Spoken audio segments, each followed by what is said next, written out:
My name is Patrick Lynn. I'm a neurologist with Paradigm Health Systems. I'm from New Orleans, did my training here in New Orleans, and I'm a general neurologist, so see basically any kind of neurologic condition. My patient base is varied. I see a vast array of ages and conditions. We have a lot of elderly patients with cognitive disorders, or younger patients with headaches, multiple sclerosis, or patients of any age with spinal problems from congenital conditions or injuries or other. We have a very integrated practice within Paradigm. Luckily we've structured ourselves to have all the different types of physicians and treatment modalities that we need ready at hand. So if we have a patient that we're seeing who needs imaging or nerve conduction, we can usually get that done very quickly and are able to give results to patients very quickly. One of the advantages that we have at Paradigm is we are able to see patients quickly. All of our doctors leave some time open for lunch, but most of us end up not taking a lunch because we're adding patients in who might need to be seen more quickly. I treat a variety of neurological disorders. One of the more common ones that we see is neuropathy.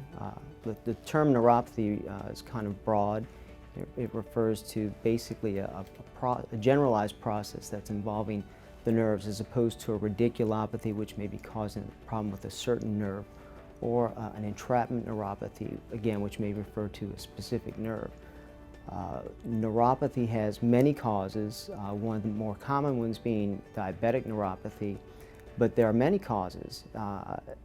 Oftentimes we have patients that come to see us and they may have diabetes that's well controlled and their neuropathy has been written off as, well, you have diabetes, and they may have a B12 deficiency or something else that's very treatable that hasn't been treated.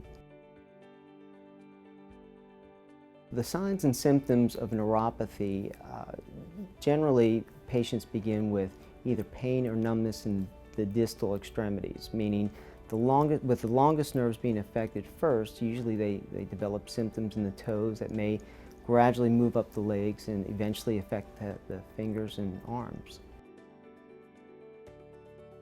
There are many causes of neuropathy. Many of those are preventable. Again, if it's something like a B12 deficiency, something as simple as supplementation. If it's diabetes, controlling diabetes can help to halt the process, or sometimes reverse it a bit. Well, typically patients come to see us when they've been having numbness or tingling in the extremities, but sometimes it's from gait dysfunction. They may have problems with balance. They may not be aware that they have a neuropathy. Sometimes neuropathy presents more with a numbness, sometimes with just a loss of proprioception or joint position sense, and again, they may have trouble with loss of balance, falls, unexplained. Any of those symptoms patients may present with. When a patient presents with these symptoms, the most important thing is the history and physical, as always. There are multiple types of neuropathy. If you think of the nerves, I try to tell my patients, think of the nerves as an electrical wire, and you have the wire and the insulation. So some neuropathies will affect the axon, which is the wire. Some affect the myelin, which is the insulation, and they both present the same way. There's also small fiber neuropathy, again, another type of neuropathy, all presenting potentially with the same symptoms and the same neurological examination. Some neuropathies affect only the sensory nerves. Some may affect the motor nerves. It's very important to have neuropathy evaluated by a neurologist, because patients can lose up to 50% of the nerve supply to the muscle before they'll present clinically with weakness. It's important for patients to see a neurologist with these symptoms. We have things at our disposal, such as nerve conduction studies, which can delineate, is this a demyelinating versus an axonal neuropathy? Is this a sensory motor neuropathy or just a sensory neuropathy?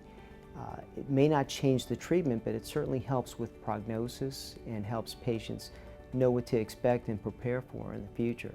The best treatment is always diagnosis. If we can find a treatable cause, remove the cause, and the symptoms get better. Unfortunately, we can't always do that. Even diabetics who are well controlled, no other risk factors, may continue to have pain. There are multiple medications that can be used to help control the pain. One of the benefits at Paradigm is we have a close association with other physicians who have different treatment options for patients. So if a patient doesn't respond to more traditional therapy, like medications, there are other options. Pain control, spinal cord stimulators, which are always a last resort, but it's important for patients to know that there is a treatment for their pain.